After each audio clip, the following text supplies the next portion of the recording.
Good afternoon class.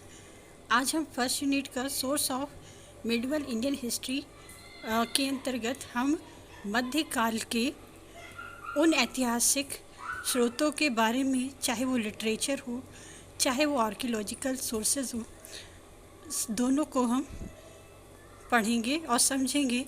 ये हमारे medieval Indian history के निर्माण में अपना योगदान किस प्रकार से देते हैं। स्टार्ट करते हैं आज की क्लास। हमारे मिडिवल इंडियन हिस्ट्री के सोर्स को हम दो भागों में बांटते हैं, लिटरेरी सोर्स और आर्कियोलॉजिकल सोर्सेज। और जो हमारे लिटरेचर होते हैं उसे हम तीन भागों में बांटते हैं, इंडियन सोर्सेज, फॉरेन सोर्सेज और ऑर्डर एंड लेटर।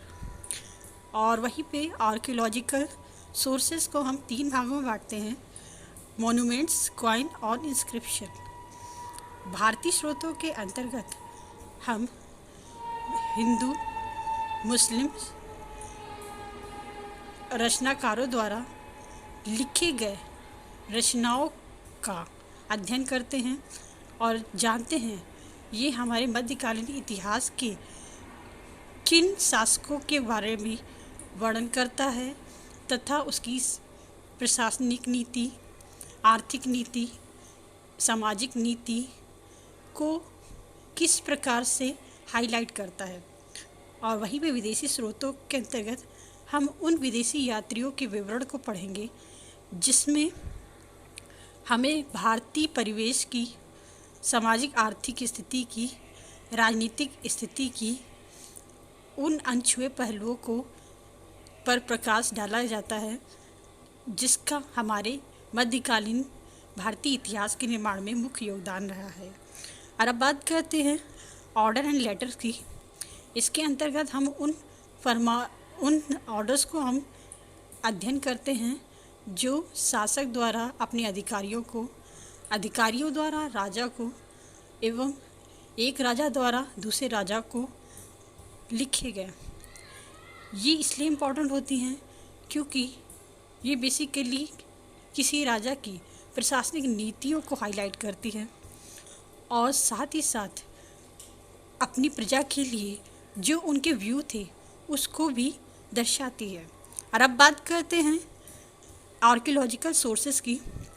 तो मोनूमेंट्स, चूँकि बात हम मिडिवल इंडियन हिस्ट्री की कर रहे हैं, तो बेसिकली इस एरा में हमारे मोनूमेंट्स में कब्रें हो गई, मीनारें हो गई, मस्जिद हो गई, इन सब का ज़्यादा निर्माण किया गया। हाँ, अगर हम पूर्व मध्यकाल की बात करें तो हमें कुछ उत्कृष्ट शैली के कुछ मंदिर की जानकारी मिलती है। इन सब का ब्रीफ में हम अध्ययन मोनूमेंट्स के तहत करेंगे। और कॉइन, हम किसी शासक द्वारा चलाए गए सिक्कों और उसकी आकृति, और बेसिकली सिक्के, कॉइन्स का अध्ययन करने का मुख्य उद्देश्य हमारा तीन होता है। हम इसके अंतर्गत तीन बातों को सबसे ज़्यादा गहनता समझते हैं। पहला कि सिक्कों में मिलावट कितनी है, और दूसरा किसी देश में भारतीय शासक की कितनी मात्रा में सिक्के पाए गए, या किसी विदेशी शासक के सिक्के किस भारतीय शासक के क्षेत्र में ज़्यादा से ज़्यादा पाए गए, और साथ ही साथ किसी भी भारतीय शासक के क्षेत्र में कितने देशों के सिक्के पाए गए। और तीसरी चीज़, किसी सिक्के की बनावट, सन तथा उस पर अंकित कलाकृति और शासक की उपाधि, इन सभी बातों को इसमें समझाता जाता है। इसका मूल कारण होता है सिक्के में मिलावट आर्थिक व्यवस्था और आर्थिक नीति को हाईलाइट करते हैं, क्योंकि वो ये बताते हैं कि अगर सिक्के प्योर फॉर्म में है, इसका मतलब ये है कि शासन प्रशासन नीति बहुत बेहतरीन थी एवं अर्थव्यवस्था प्रगतिशील थी एवं आर्थिक व्यवस्था उन्नत थी। वहीं पे सिक्कों में ज़्यादा से ज़्यादा मिलावट ये बात रिफ्लेक्ट करता है कि किसी भी उस शासक की प्रशासनिक नीतियाँ इतनी अच्छी नहीं थी जिसके कारण अर्थव्यवस्था की गति में अवरुद्ध हुई, जिसके कारण हमारी आर्थिक स्थिति बहुत अच्छी नहीं रही। और अब बात करते हैं सिक्कों का किसी क्षेत्र में पाया जाना। एक ही भारतीय शासक के क्षेत्र में एक से अधिक देशों के सिक्के पाए जाना ये दर्शाता है कि उस भारतीय शासक के कितने देशों से व्यापारिक संबंध थे, तथा साथ ही ये तीसरी बात हमारी होती है कि सिक्कों पर आकृति और राजा का नाम और साथ ही साथ सन और साथ ही किसी देवी देवता का अंकित होना या राजा की किसी विशेष यंत्र को लिए होना, ये उन राजा के गुणों को, समय काल को, तो साथ ही साथ उस समय कौन से देवी देवता प्रचलित थे, इन सब को, तथा कौन सी भाषा का बेसिकली यूज़ किया जाता था, इन बातों को रिफ्लेक्ट करता है। और अब बात करते हैं इंस्क्रिप्शन की। इंस्क्रिप्शन ये भी हमारे 3 प्रकार के होते थे, स्तंभ लेख, शिलालेख और ताम्रलेख। बेसिकली मध्यकाल में इसका ज़्यादा प्रयोग नहीं हुआ। उत्तर काल में चूँकि हमारे मुस्लिम शासक आ चुके थे तो ये ज़्यादा इसका प्रयोग नहीं करते थे, परंतु दक्षिण में इसका प्रयोग राजा की नीतियों को बताने में, समय काल, राजा के जिस समय में घटित घटनाओं के विवरण देने में, तथा उस समय किन किन कौन कौन से युद्ध हुए, इसकी जानकारी हमें मिल जाती है। इस दृष्टि से हमारे अभिलेख भी इतिहास निर्माण में महत्वपूर्ण भूमिका निभाते हैं। और अब बात करते हैं हमें चूँकि हमें 1526 एडी से लेकर 15 भारतीय स्रोतों के अंतर्गत आने वाली वे रचनाएँ जो कि मिडिवल इंडियन हिस्ट्री के निर्माण में इम्पॉर्टेंट रोल प्ले करती हैं, इन रचनाओं को हम 2 भागों में बांट सकते हैं। वे रचनाएँ जो सल्तनत काल में 1206 से लेकर 1526 एडी के मध्य रची गई, और दूसरी वे रचनाएँ जो कि मुग़ल काल में 1526 से लेकर 1761 के बीच रची गई। अब चूँकि हमारे कोर्स में 1526 से लेकर 1761 के बीच के शासक और साथ ही उनकी रचनाएँ तथा वे रचनाएँ जो हमारे मिडविल इंडियन हिस्ट्री के निर्माण में इम्पॉर्टेंट रोल प्ले करती है का अध्ययन करना है, सो हमारा फोकस मुग़ल काल पे ज़्यादा होगा। हम सल्तनत काल को भी आगे ब्रीफ में आपको बता देंगे, बट मेन हम शुरुआत करेंगे मुग़ल काल से क्योंकि ये हमारे सिलेबस का हिस्सा है। तो मुग़ल काल को की रचनाओं को समझने से पहले हमें समझ लेना होगा एक ब्रीफ में कि मुग़ल काल शुरू किससे हुआ और किसके काल में सबसे आगे बढ़ा और कैसे उसका पतन किन राजाओं के दौरान हुआ। तो एक दृष्टि में समझेंगे। मुग़ल काल की जो शुरुआती नींव बाबर द्वारा डाली गई 1526 से लेकर 1530 के बीच में, उसकी इस परंपरा को उनके पुत्र हुमायूं द्वारा 1530 से 1540 के बीच में आगे बढ़ाई गई, परंतु उसी समय सूर्य साम्राज्य शेरशाह सूरी द्वारा स्थापित किया गया, जिन्होंने हुमायूं को पराजित कर दिया। परंतु हुमायूं ईरान के साथ तहमास की सहायता से एक बार पुनः उसने अपने राज्य को पुनः पाया और 1556 के बीच शासन किया और अंततः दीन पनाह नाम की इमारत में सीढ़ियों से गिरने से उसकी असमय मौत हो गई। उसकी असमय मौत के साथ ही अल्प आयु में अकबर को शासक बनाया गया, जिसने 1542 से लेकर 1605 के बीच में शासन किया और विधिवत रूप से मुग़ल साम्राज्य की नींव डाली, जिसको उनके प्रतिभाशाली पुत्र जहांगीर ने आगे बढ़ाया।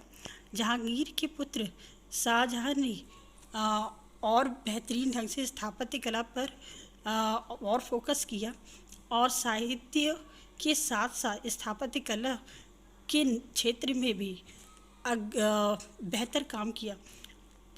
उस शाहजहां के पुत्र के बीच शासन को लेकर और राज्य को लेकर आपसी संघर्ष हुए, जिसमें औरंगज़ेब ने विजय प्राप्त की। हालांकि औरंगज़ेब में कला संबंधी रुचि कम होने के कारण इस अवधि में ज़्यादा निर्माण नहीं हुए, परंतु गैर राजकीय लेखकों ने ज़रूर औरंगज़ेब के बारे में लिखा, और इसके बाद जो भी परिवर्ती मुग़ल आए वो आपसी मतभेद के शिकार थे और अपनी साम्राज्य को बचाने के लिए वे कला संस्कृति के क्षेत्र में अपना ध्यान न दे सके। इस कारण परिवर्ती मुग़ल पीरियड में कोई विशेष रचनाएं नहीं हो सकी जिसका हमारे इतिहास में मुख्य भूमिका रही हो। तो अब हम बात करेंगे उन रचनाओं की जो हमारे मध्यकालीन इतिहास के निर्माण में मुख्य भूमिका निभाती है। तो स्टार्ट करते हैं। मुग़ल साहित्यिक स्रोत। सबसे पहले अब हम मिडवल इंडियन हिस्ट्री के निर्माण में इम्पॉर्टेंट रोल प्ले करने वाले ऐतिहासिक रचनाओं के बारे में समझेंगे। तो स्टार्ट करते हैं बाबर से। बाबर के समय में बाबर ने खुद अपनी ऑटोबायोग्राफी बाबरनामा, जिसे तुजूक बाबरी के नाम से जाना जाता है, तुर्की भाषा में लिखी। इसकी इम्पोर्टेंस को देखते हुए बाद में अब्दुल रहीम खाना द्वारा इसे फ़ारसी में और मैडम एस बेवरीज द्वारा इसे अंग्रेजी में अनुवादित किया गया। ये ग्रंथ इसलिए भी इम्पोर्टेंट हो जाता है क्योंकि इसमें राजनीतिक, सैनिक एवं प्रशासनिक स्थितियों का विवरण कार्य कारण संबंध के आधार पर दिया गया है। अर्थात कोई भी नीति अपनाई गई तो उसके पीछे क्या कारण थे और किस वजह से वह नीति अपनाई गई और उसके क्या परिणाम हुए, इस पर प्रकाश डालते हुए उन्होंने अपने विवरण प्रस्तुत किए गए। ये बेसिकली जर्मनी की देन है। कार्य कारण आधार पर इतिहास लेखन। नोट करने वाली बात है कि कार्य कारण संबंधों के आधार पर इतिहास लेखन ये हमारी जर्मनी की देन है। और आगे बढ़ते हैं। यह ग्रंथ इसलिए भी इम्पोर्टेंट हो जाता है क्योंकि इसमें तिथि क्रम का भूगोल के साथ सुंदर समन्वय किया गया। अर्थात कहने का मतलब ये है कि जब भी उन्होंने कोई घटनाएं बताई हैं तो एक पहली चीज़ है वो क्रम से बताई हैं और साथ ही साथ उस समय तत्कालीन वातावरण कैसा था, रहन सहन लोगों का कैसा था, किस तरह के घर बनाए जाते थे, किस तरह के जानवर होते थे, इन सबको भी वो साथ साथ स्पष्ट करते हुए चलते हैं। ये सभी रचनाओं में ये उनकी एक अनूठी कह सकते प्रकृति है जिसका उन्होंने इसमें प्रयोग किया है। और अब ये ग्रंथ इसलिए भी इम्पोर्टेंट हो जाता है क्योंकि इसमें तत्कालीन भारत पर शासन करने वाले 5 मुस्लिम 2 हिंदू राज्यों के बारे में भी बताया गया है, जिनके नाम हैं दिल्ली, गुजरात, मालवा, बंगाल, बहमनी, और 2 हिंदू राज्य विजयनगर और मेवाड़, जिसमें विजयनगर कृष्णदेव राय की वो काफ़ी प्रशंसा भी करता है। उनका ग्रंथ इसलिए भी इम्पोर्टेंट हो जाता है क्योंकि उन्होंने भारत के संदर्भ में यहाँ की जलवायु, जनजीवन, राजनीतिक स्थिति के साथ साथ दौलत खां लोधी, इब्राहिम लोधी, आलम खां लोधी, राणा संग्राम आदि के व्यक्तित्व एवं चरित्र और उनसे हुए युद्धों के बारे में भी लिखता है। उनकी इन खासियतों को देखते हुए एल्फिंस्टन तुजूक बाबरी को एकमात्र वास्तविक ऐतिहासिक ग्रंथ मानते हैं। तो वहीं स्टेनली लेनपुल ने अपनी पुस्तक बाबर में लिखा है, यदि किसी ऐतिहासिक दस्तावेज को बिना जांच के प्रमाणिक ऐतिहासिक स्रोत के रूप में स्वीकार किया जाता है तो वह बाबरनामा ही है। ठीक है। और अब हम बात करते हैं हुमायूं के शासनकाल में लिखी गई महत्वपूर्ण रचनाओं की। तो इसमें सबसे प्रमुख स्थान है हमारा तारीख़ रसीदी का, जिसकी रचना मिर्ज़ा मोहम्मद हैदर द्वारा फ़ारसी भाषा में लिखी गई। इसमें मुख्यतः 1527 से लेकर 1553 एडी के मध्य बाबर हुमायूं के जीवन की घटनाओं का उल्लेख है, जिसके मुख्य बिंदु हैं बाबर की पूर्वजों का पर प्रकाश डाला गया है, साथ ही साथ हुमायूं व बाबर के व्यक्तित्व और चरित्र पर प्रकाश डालते हुए तत्कालीन परिस्थितियों को भी बताया है, और साथ ही साथ हुमायूं के सैन्य अभियानों पर भी प्रकाश डाला है। इस दृष्टि से यह रचना काफ़ी महत्वपूर्ण हो जाती है। और अब हम दूसरे महत्वपूर्ण रचना, जिसका नाम है कानून ए हुमायूं, नी इस पर हम चर्चा करेंगे। इसकी रचना ख्वाजा मीर द्वारा फ़ारसी भाषा में ही की गई थी। बेसिकली मुग़ल काल में जितनी रचनाएँ हुई हैं बाबरनामा को छोड़कर वो बेसिकली फ़ारसी भाषा में ही की गई हैं। ये ग्रंथ इसलिए भी इम्पॉर्टेंट है क्योंकि इसमें हुमायूं के शासनकाल के प्रथम कुछ वर्षों की घटनाओं का विवरण मिलता है, जैसे कि उनका राज्याभिषेक, प्रारंभ में कौन से कानून अपनाए गए, प्रारंभ में उनकी कौन सी घटनाएँ थी। साथ ही साथ इसमें हुमायूं का चरित्र और व्यक्तित्व पर भी प्रकाश डाला गया है। और अब तीसरे महत्वपूर्ण रचना हुमायूंनामा की बात करते हैं। इसकी रचनाकार गुलबदन बेगम है, जो उनकी बहन भी थी। उन्होंने यह रचना फ़ारसी भाषा में लिखी। इसकी इम्पोर्टेंट बात क्या है, इसने बाबर के चरित्र के बारे में, उनके संबंधियों से उनके क्या व्यवहार थे तथा उनके अंतिम समय में कौन सी घटनाएं हुई और उनको कौन सी बीमारी हुई और उनकी मृत्यु कैसे हुई, इस पर फोकस किया जाता है। वहीं पर हुमायूं के जीवन की 1555 एडी तक की महत्वपूर्ण घटनाओं का भी विवरण मिलता है, जिसमें उनकी सामाजिक राजनीतिक स्थिति का भी पर भी प्रकाश डाला गया है। और अब बात करते हैं तीसरे महत्वपूर्ण रचना, जिसका नाम है तज़किरात उल वाक़ियात। ये ग्रंथ भी मुग़ल काल के महत्वपूर्ण रचनाओं में से एक है, जिसका महत्वपूर्ण स्थान है। तज़किरात उल वाक़ियात, इसके रचनाकार जौहर आफ्ताब जी थे। उन्होंने ये ग्रंथ फ़ारसी भाषा में लिखी। ये ग्रंथ इसलिए भी इम्पोर्टेंट हो जाता है क्योंकि इसमें हुमायूं के संदर्भ में विभिन्न सैन्य अभियानों पर प्रकाश डाला गया है, जैसे चौसा का युद्ध, कन्नौज में हुमायूं की पराजय तथा उनका ईरान में पलायन और फिर से बाद में दिल्ली पर उनका पुनर्विजय। इन सब बातों के साथ साथ हुमायूं तथा ईरान के साथ तहमास के साथ आपसी मतभेदों का भी वर्णन ये करता है। इस दृष्टि से यह ग्रंथ भी काफ़ी महत्वपूर्ण भूमिका निभाता है। तो आज की क्लास में बस इतना ही। आगे की रचनाओं के बारे में हम अगली क्लास में पढ़ेंगे। आपका दिन शुभ रहे। धन्यवाद।